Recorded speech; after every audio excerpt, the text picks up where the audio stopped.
What's up? It's your boy Kevin to turn on this motherfucking YouTube shit. This is serious. Wow, what the fuck?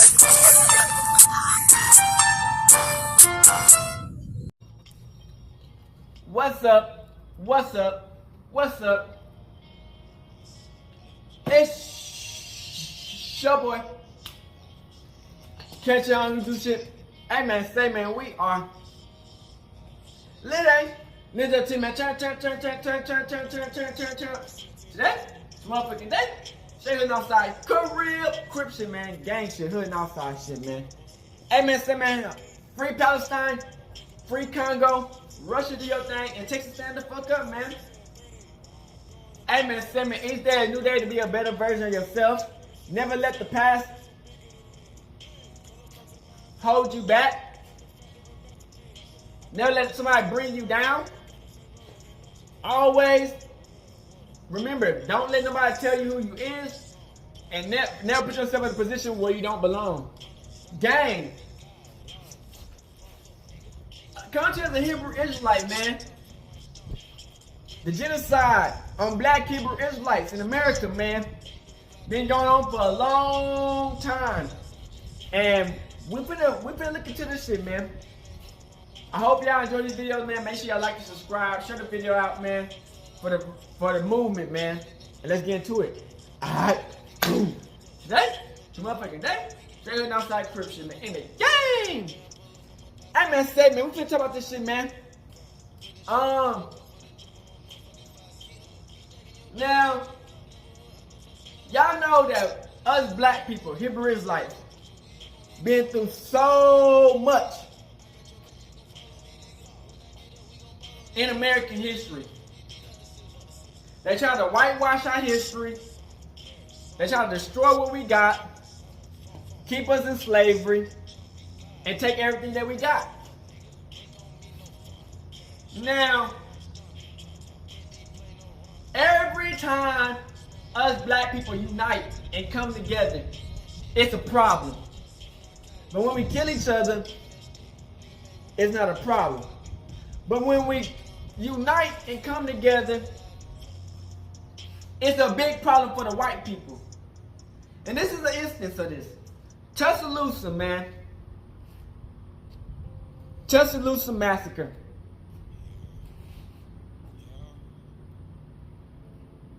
You know? We go through so much, man.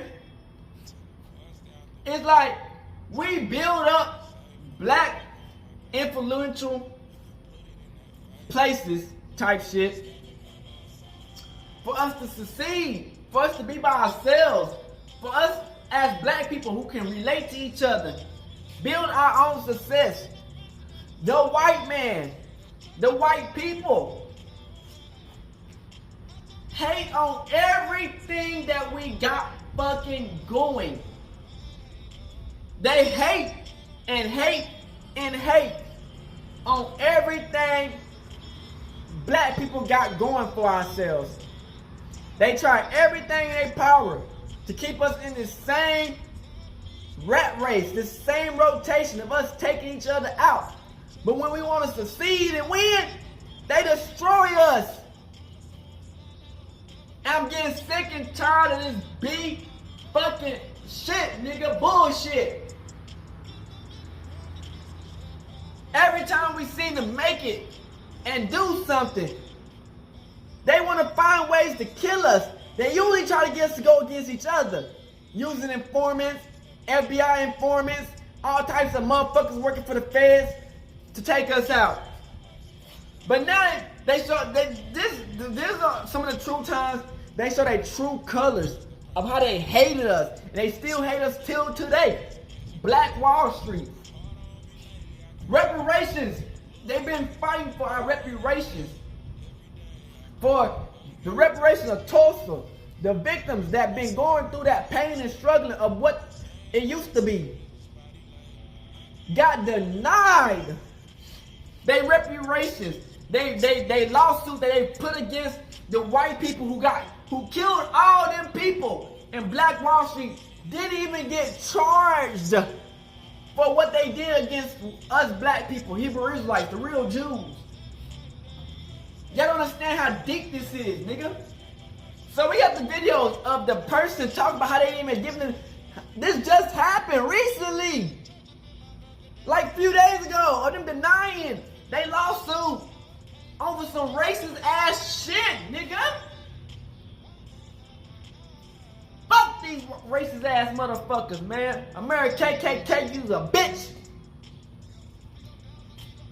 We got the videos, man. Make sure y'all share, subscribe, and keep moving, pushing, man.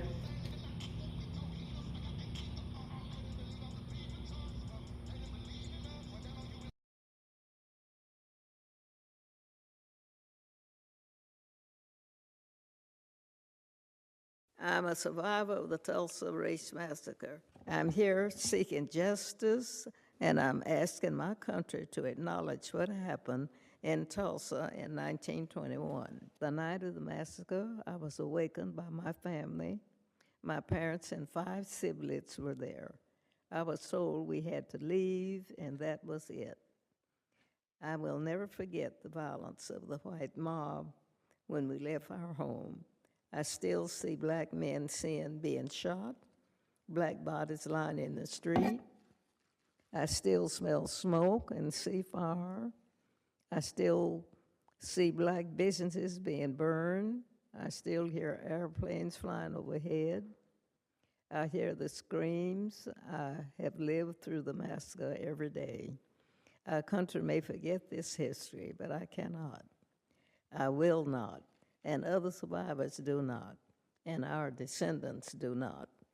When my family was forced to leave Tulsa, I lost my chance of an education. I never finished school past the 4th grade. I have never made much money in my country. State and city took a lot from me.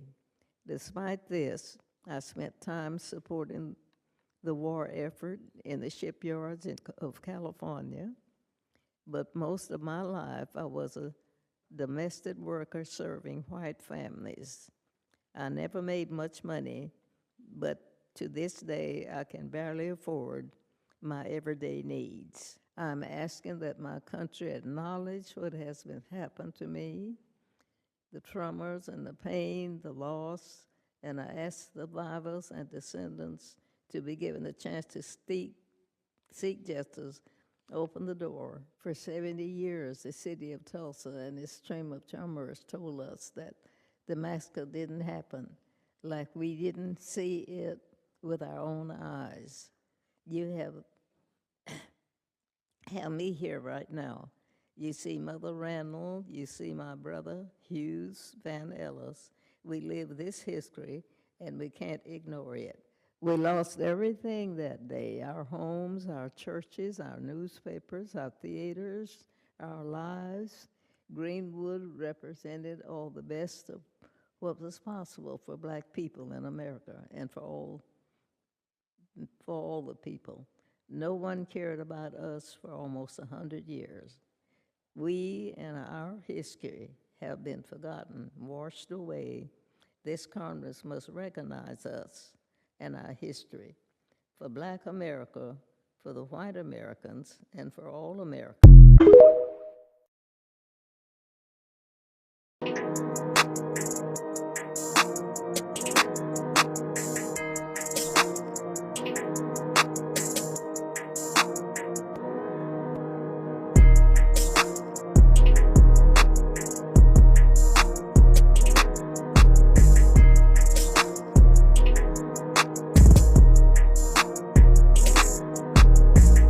Feel it deep down to your core. Yep.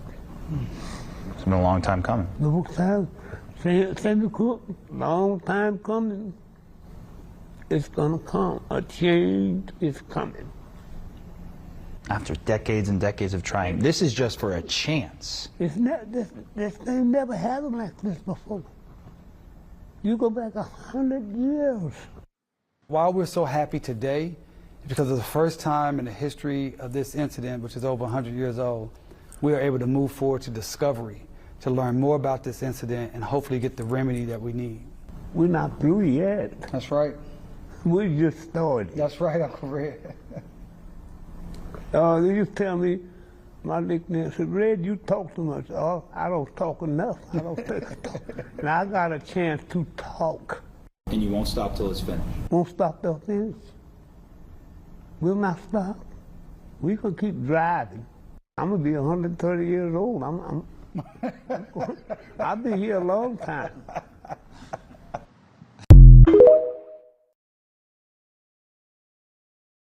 It's the roaring 20s. The country is flourishing. Some African-American communities are prospering, like the residents of Greenwood in Tulsa, Oklahoma.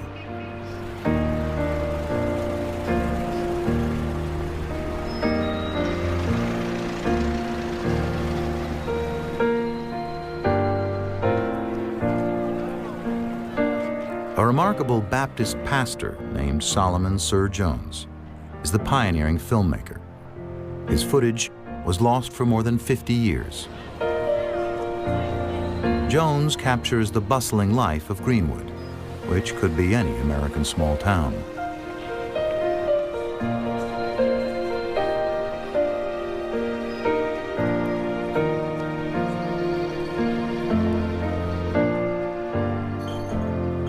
But Tulsa's whites don't like what they see.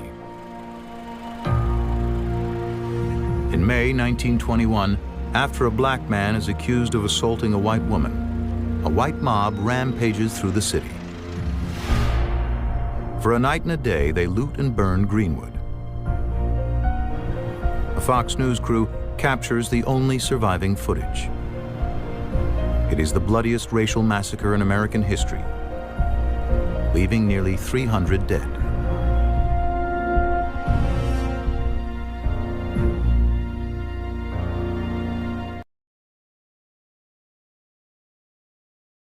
At my family's home in Greenwood, neighbors of Tulsa, the neighborhood I felt asleep in that night was rich, not just in terms of wealth, but in culture, community, heritage, and my family had a beautiful home. We had great neighbors, and I had friends to play with. I felt safe.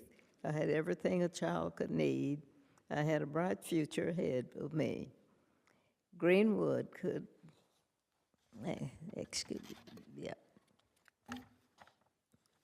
Still, Greenwood should have given me the chance to truly make it in this country.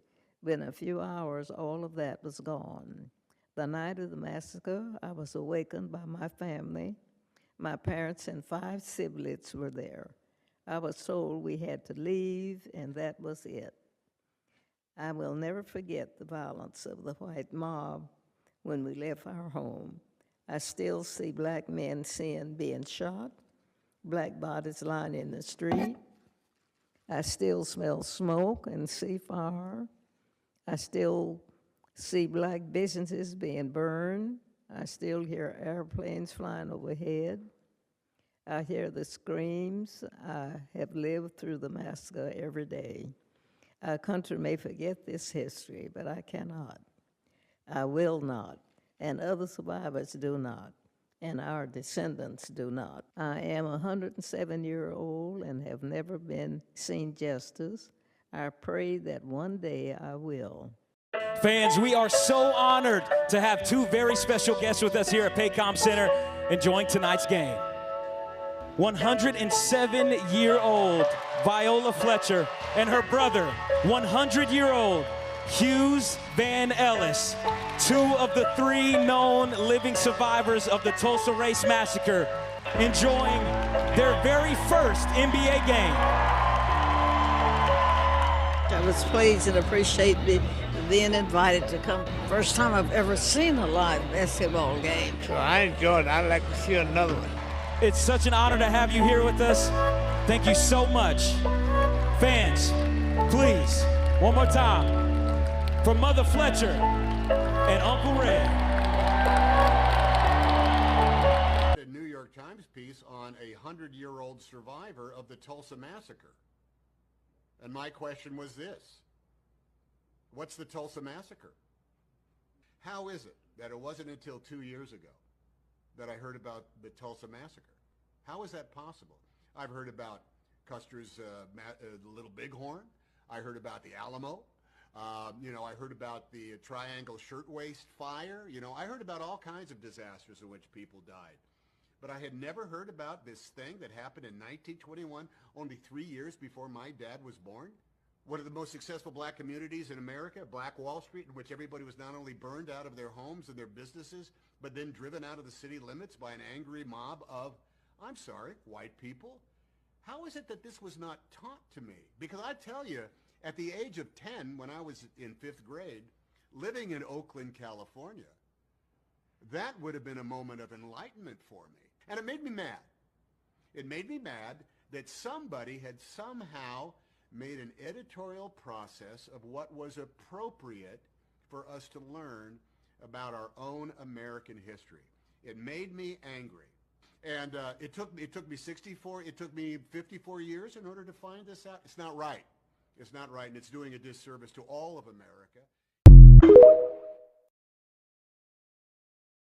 I found out about this by a reporter calling me late Friday evening, and it was a gut punch. And then I felt so bad for myself, but then feeling bad, I have to call my clients and tell them what happened. And when they ask me, well, what's the reasoning? And I have to tell them, I don't know. The judge didn't even give us the decency to explain it to us in a written order, and outside of just putting this in on Friday night. So it's something that is just should not have happened. The standard that we were having, the bar was so low on a motion to dismiss in this type of situation. And for us not to have any type of a reasoning, it leaves you, the only thing you can think of is this is another chapter in a 102-year book where they continue to say no. They continue to find ways to say no, regardless of when you bring the claim, how you bring the claim, or who brings the claim. But that's why we're going to still continue to fight.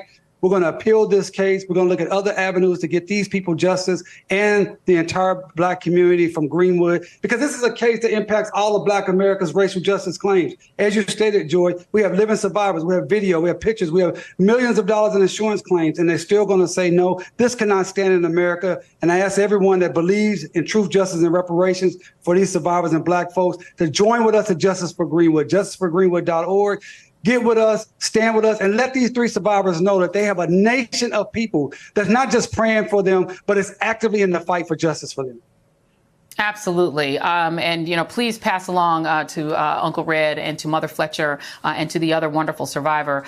We will stay on this case, Demario Solomon Simmons. We're going to invite you back whenever there are any elements or any developments in your lawsuit, your ongoing action to try to get justice for these people. $30 million.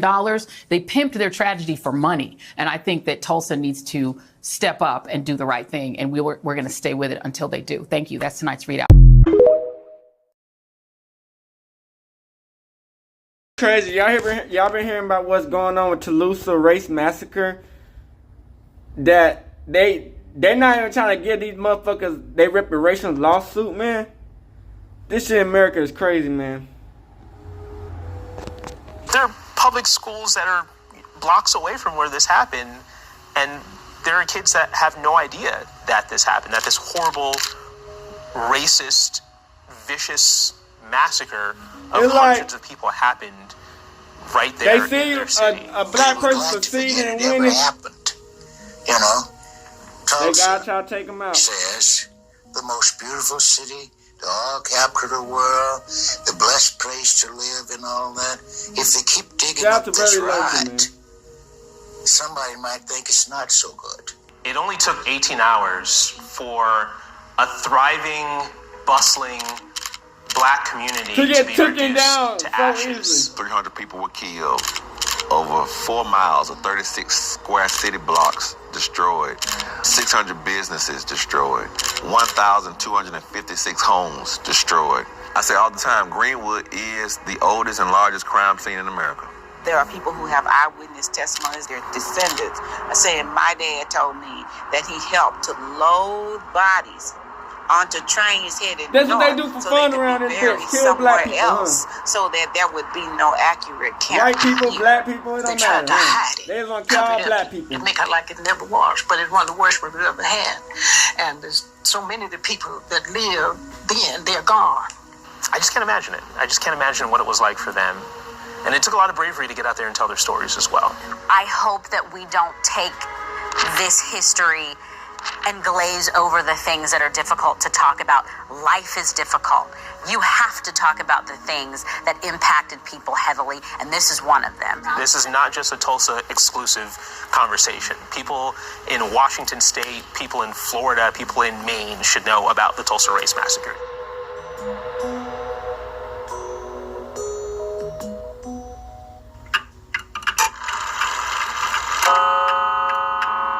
When we talk about Black Wall Street, that's the point of pride there, is that it was the epicenter of Black wealth in this part of America. This was the mecca of the Black experience in the Midwest in the teens and 20s. People came here from all over the country to have opportunity because Oklahoma at that time, this was still the Wild West. That's the interesting thing about Greenwood. Greenwood was more than a street. Greenwood was a dream that and they won't even pay. Look at this shit. They won't even pay these niggas who went through all that shit for what happened. A man named O.W. Gurley, and Mr. Gurley got 40 Like, pain acres just of don't land, matter, and the bro. stipulation was only Black people can buy this land. So that land was by the Frisco Railroad tracks. And because Black people were segregated to just one part of White the people city, just make money on our pain and suffering, bit of the nigga. business dollars that were being spent in the Greenwood district, so that people became quite wealthy, or people were, because of necessity, spending their money in their own communities. Every time we try to make some money on for ourselves, of we can't segregation. do that. You could not The white set man foot would in bring us downtown down. Tulsa if you were a minority. They put us back into the and you hood did not and have fuck a our working shit up. permit. There's If you black on did, black you were killing. subject to fine and imprisonment. There were no people of color of any kind who were not in a service capacity in downtown. We had our own business, and we had our own theater and grocery stores and drugstores had business of all kind, because we were not allowed to purchase things in downtown.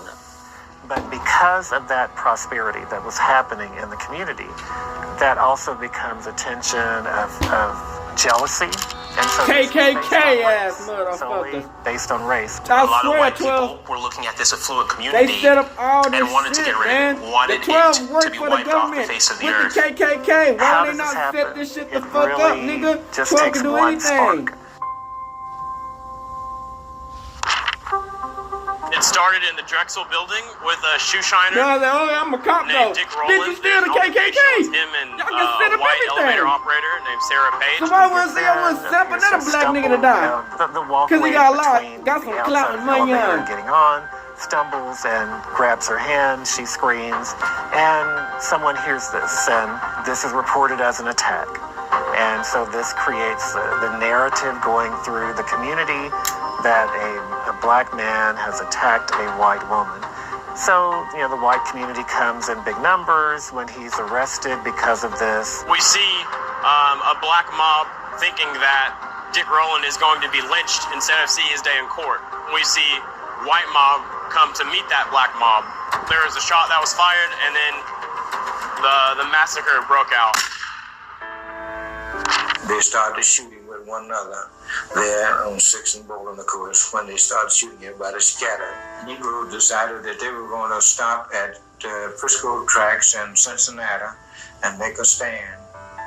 But they were outnumbered, and naturally they were pushed on back. It escalated to when the white community invades the African American Greenwood community, demanding that people come out of the house and saying, if you don't come out of the house, we will burn the house, we will kill the ones who are in the house. They set our house on fire and went right straight to the curtains and set the curtains on fire. When my mother saw them coming, she says, you get up under the bed.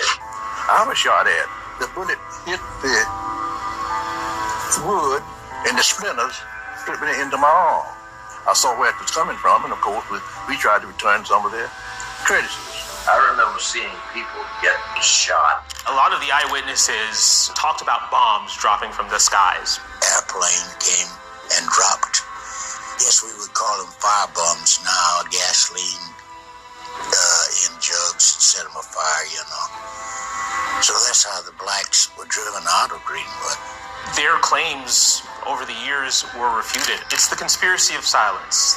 I don't think that White Tulsa shows up very well in the true story of the riot. And people don't like to discuss something that casts aspersions or brings some kind of discredit on them. John Hope Franklin was one of our country's most established and revered historians. He worked along the likes of Martin Luther King Jr., Thurgood Marshall, so many titans of the 20th century. We had narratives passed along through family stories where the families would say, this is what happened. This is what my grandmother told me. This is what my mother told me, or my father told me. And so we had those stories. People discounted them because they were narrative. They trusted more the findings from Buck Colbert Franklin, and those are held at the Smithsonian. Buck Colbert Franklin was a lawyer in town at the time, and kind of wrote this 10-page memo of his account of what was going on that night and what he heard and what he saw. And this is a part of it. From my office window, I could see planes circling in midair. They grew in number and hummed, darted, and dipped low. I could hear something like hail falling upon the top of my office building. For those who are more documentarian historians, it made it something that's a little more credible from an eyewitness who saw it. This is the first time that we're attacking with airplanes a community within the United States. We're attacking our own. This is the first documented time where we're doing that.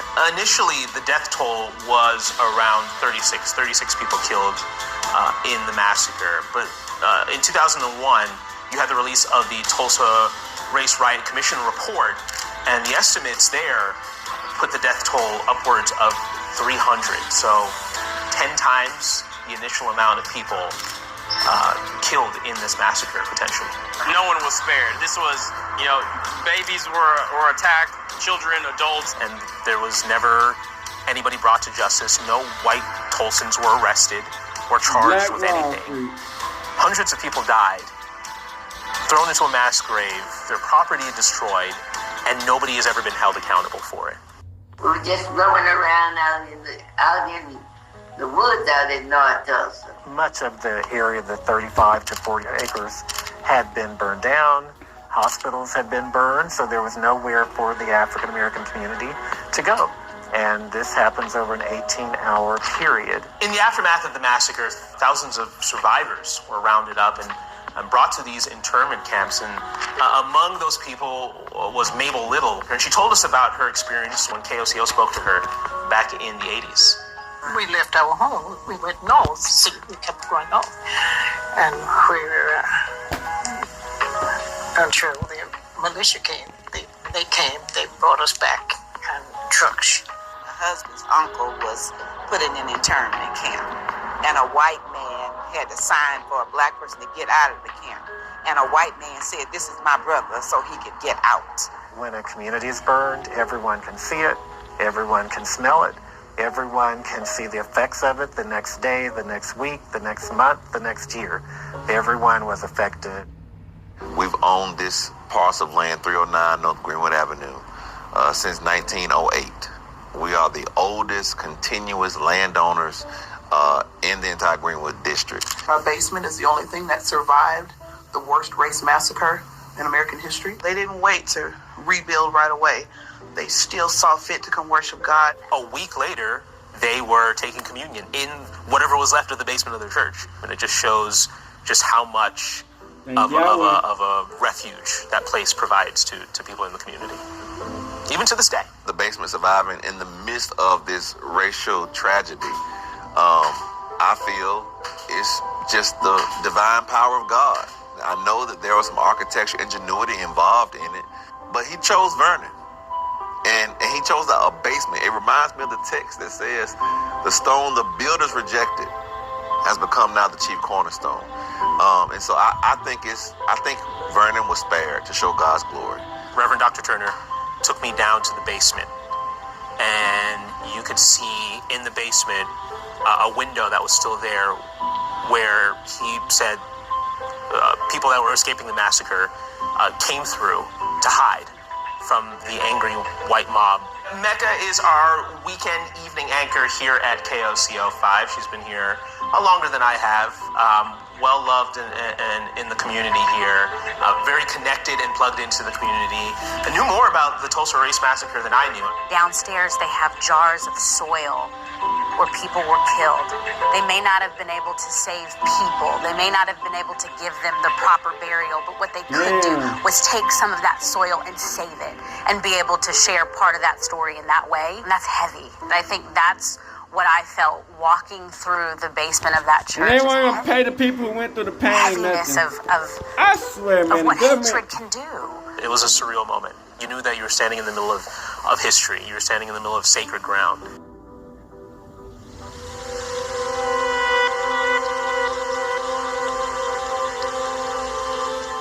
This was an area that was intent on rebuilding. The government didn't come in and try to help out or rebuild. Things were burned down and left in ashes. Certain ordinances only allowed them to build and use certain materials. He advised his clients to build. Build with orange crates, boxes, anything. Build. And when they would be arrested for violating the ordinance, my father would go and spring them, as we say, get them out of jail. We couldn't put up the type of buildings that we wanted to start with because we had to just put up a little shack building. But from that on, it was just a miracle, just tell you the truth, that happened. Because there's nobody in the world, I don't think, could have made a comeback like the black folks of Tulsa, because they had nothing in the world to help them from the city. I've never heard of it in any other place, and I've traveled all over this country and been abroad, but I've never heard of a place that people be treated like them in North Tulsa in all of my life. Survivors of this massacre built back strong years later. They came back resilient. And of course, urbanization and desegregation and other things wiped it out once again. They had their own finance companies, they had their own banks, and they catered to one another. You didn't have to go outside of that community to do anything. Now they have to go outside the community in order to get regular services. North Tulsa is like a food desert. Urban renewal and urbanization, these highways, this is what destroyed Black Wallstreet. It's about a block right now from its former glory. There's not a lot left of it. You see the plaques on the ground in front of where businesses used to be, and that it extends all the way down Greenwood, all the way throughout the OSU Tulsa campus. And it's amazing to just wrap your mind around what it used to be. And it's incredible when you think about what Black people were able to do back then at that time, and to go there and not be able to see exactly what they created. It's painful. It's painful to know that hate could take out lives, could take out the future from the people. They basically robbed the people of everything they had.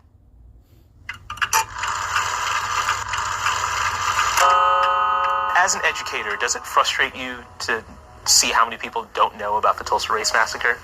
Absolutely. It was not something that come up in the curriculum.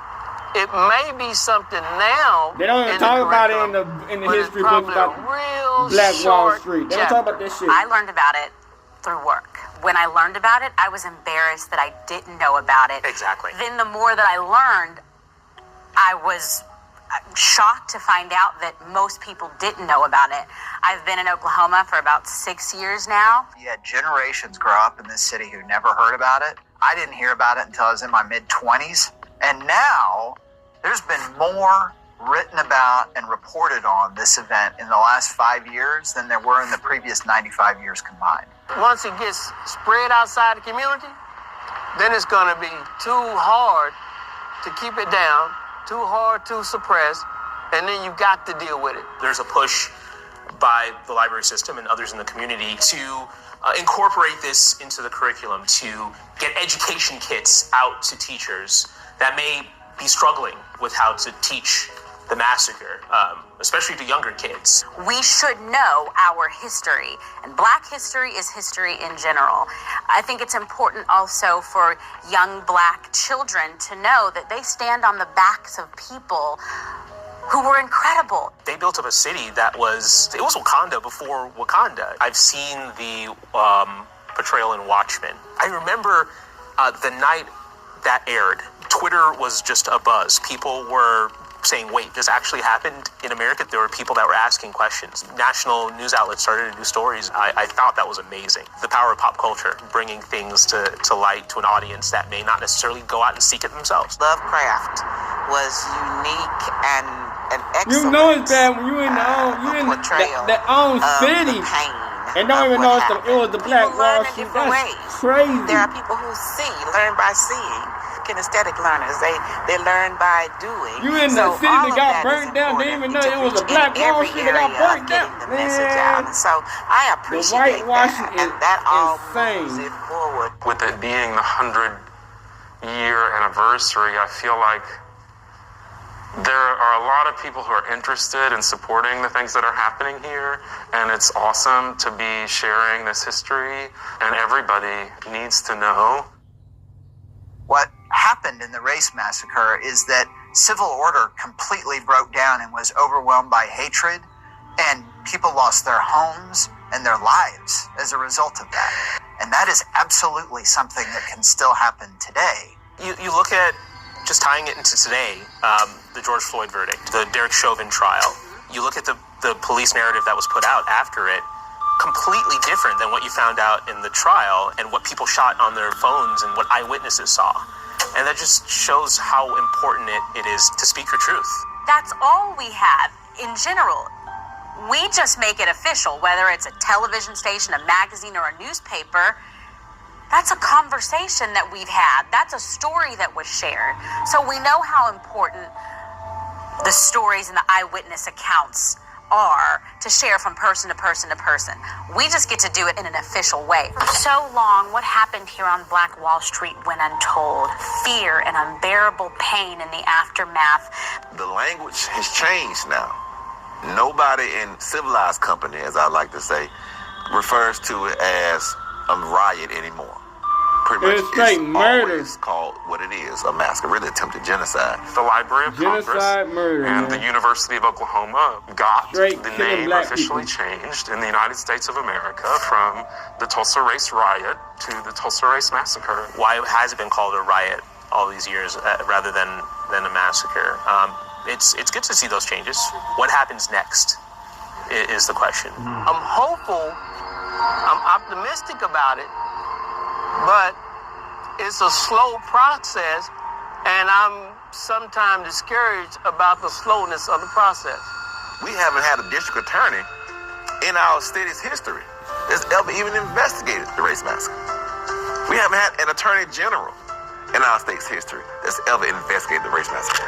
And how can you not investigate the worst crime in your city, states, or nation's history? How can you not investigate the first time airplanes were used to drop bombs on American soil in this country's history?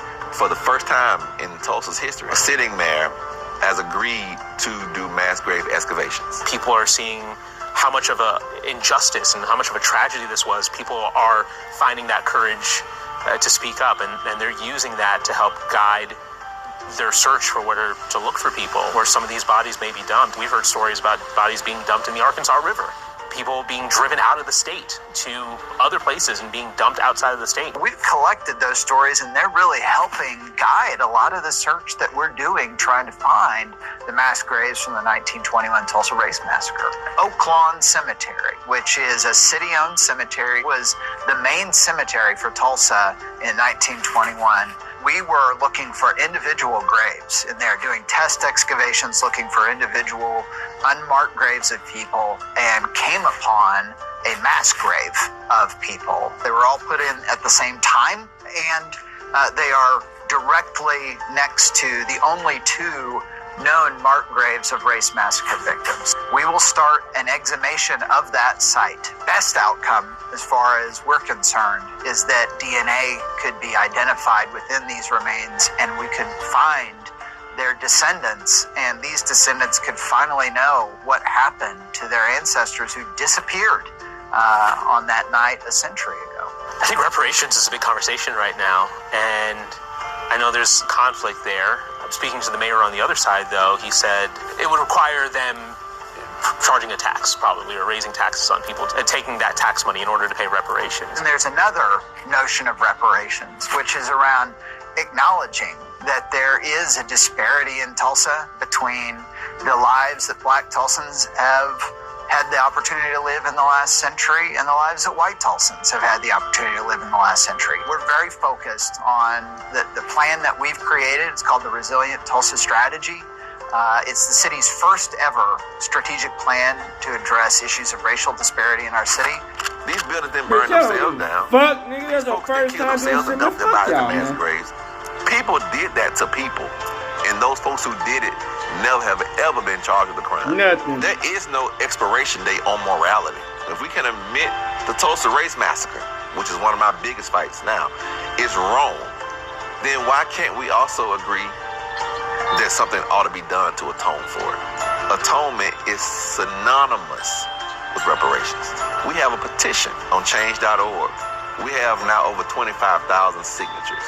It is one of my great frustrations as a born and raised American whose grandparents fought in the wars of this country. People that I know It's a genocide on us, man. have loved this nation. It is not reciprocated. We It's not. have always done more for America than what she's done for us. Yep. And so part of me fighting All America for do is take, reparations and build to off help of right us that and throw us away at the end of the Greenwood, day. covering 35 city blocks. Burned to the Fuck, ground. man. No repercussions.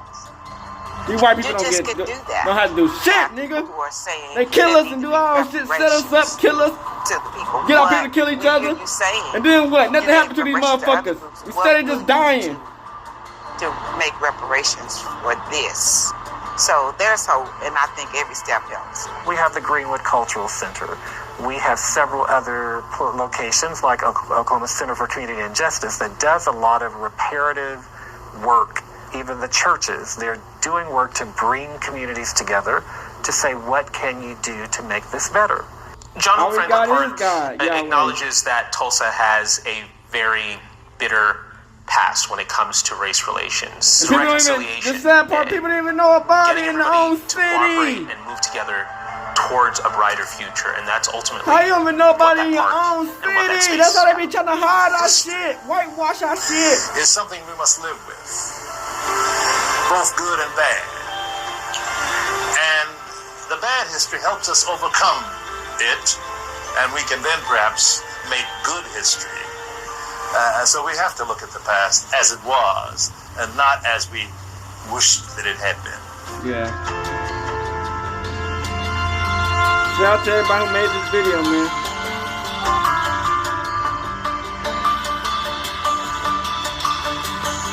Sad state we live in, America, man. Alright, back. So look at this shit, man.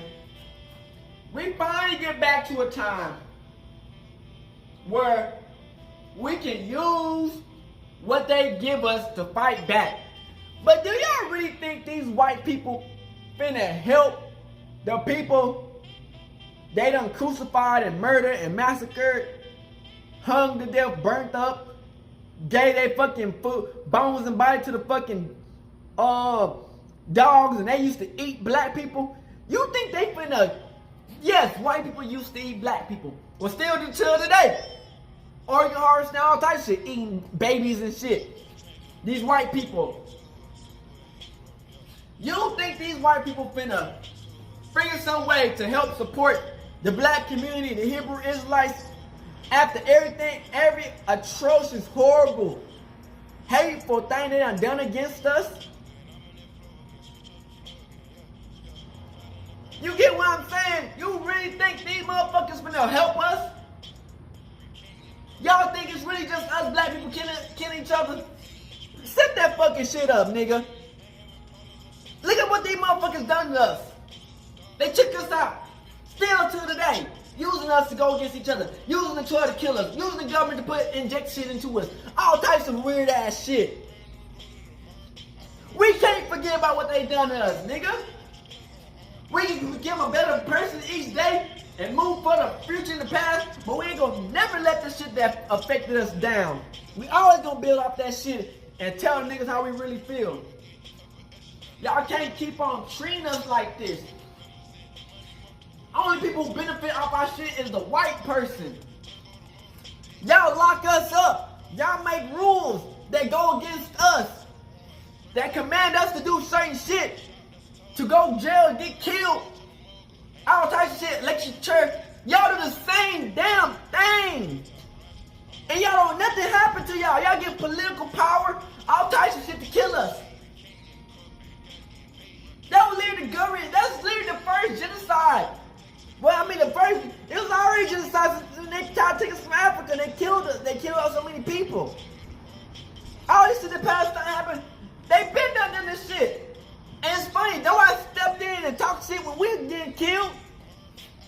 Well, shout out to Hitler, because Hitler did his thing. You know what I'm saying? But they been killing us. You know what I'm saying? These white people been whitewashing shit, changing the fucking history around, killing us. Nigga, how the fuck you live in fucking Tulsa and don't fucking know y'all fucking that y'all was Black Wall Street? This fucking whitewashed fucking history done fucking ruined our shit, nigga. Y'all try to oppress us, take us down, and we still fight back. We built all this shit up and y'all still hold us back, nigga. Y'all use every little technique and every little fucking thing to try to continue to put us down, nigga. We sick and tired of y'all bullshit, nigga. We tired of y'all white people fucking us over, bruh. And trying to blame and trying to put us as the motherfucking people to do all this shit. When y'all fucking manipulating this shit, doing all this shit. Y'all wear these KKK ass hoodies, and then y'all change y'all shit to the fucking doctors, the fucking polices, the fucking judges, the fucking school system. Y'all don't change y'all fucking KK mask in for motherfucking political positions, nigga. And y'all keep us down and wonder why we fucking fucked up right now, robbing and stealing, cause y'all fucking hold all our shit, nigga. Y'all take everything we use to help provide for our family and kids to take us out, nigga.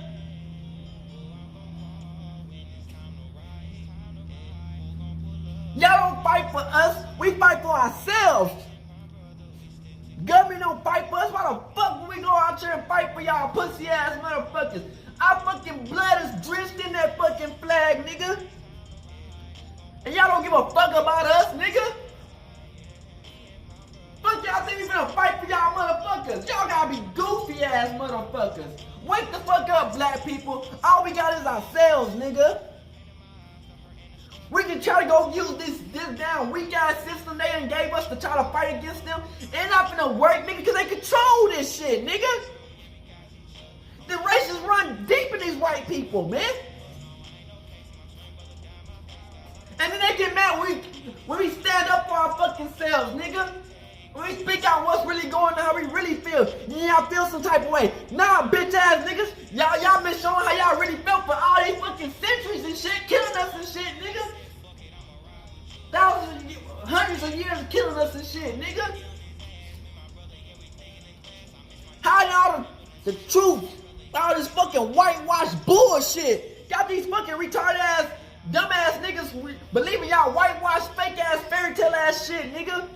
Y'all just taking our shit and rewriting that shit. Y'all took our Bible and rewritten that shit and whitewashed that shit, nigga. Y'all can't keep on tricking us, nigga. Y'all might get these cool buffoon ass niggas who whitewashed ass niggas who believe what these white man is selling. But we not buying that shit, nigga. We know the fucking truth. We know we the real Jews in the Bible, the Hebrew Israelites. We know the Bible nothing but black people, nigga. We know we created every fucking thing, nigga. Y'all just stole our shit and renovated our shit, nigga. getting these foreign ass racists to come against us because y'all too pussy to do it. We see that shit, nigga. We ain't going for that shit no more, nigga. You know what I'm saying? We always gonna keep God Yahweh first because we know that y'all trying to trick us and take everything away from us, our culture, our religion, everything we done built. And y'all continue to laugh in our faces and spit on us, nigga. We see this shit, nigga. Y'all think it's gonna be, you think it's gonna end like that, nigga? This is just the beginning of the end, nigga. Y'all gonna see a whole bunch of more crazy shit. Black people, protect yourselves, nigga. This shit ain't never died, nigga. They just masked it up and switched it around. Nigga, it's still motherfucking, they still the exact same people we see in that massacre shit. They still the same motherfuckers till today. They still the same motherfuckers till today. We can mind our motherfucking business, build our own shit up, work to be great. They'll still fucking find some way to put their fucking nasty ass white hands in our shit and destroy our shit, nigga. And that's just what it is, nigga. And we gonna have to learn. Stop inviting all these motherfuckers into the cookout. But yeah, man, I pray that they get that lawsuit won for the Tulsa victims and our reparations, man, because y'all think it's crazy now. Wait till black people come together, bro. We gonna unite. I put that one day. We gonna unite, and when we really unite and we really come together, y'all gonna really see how God's chosen people really turn up. Y'all just believe this. Prayers out to the people and the victims and the parents and the people who grew up in that situation and still going through that situation till today. Cause they still trying to erase black people history and rewrite it and take everything we done built away from us and don't want to give us no credit. This is crazy, bro. That's why we fight every day for the real. And I see they trying to take us out, but we ain't gonna stop until it's the end, man. Hope y'all like, subscribe, and share the video, man. Stay prayed up out here. It's a spiritual war out here, gang. And we out this bitch. Hood, Northside, Crip shit. Hey, Dad, you know, dog, when we link up, dog, this shit be legendary. You know this instrumental, you the engineer on it, so Kodak everywhere.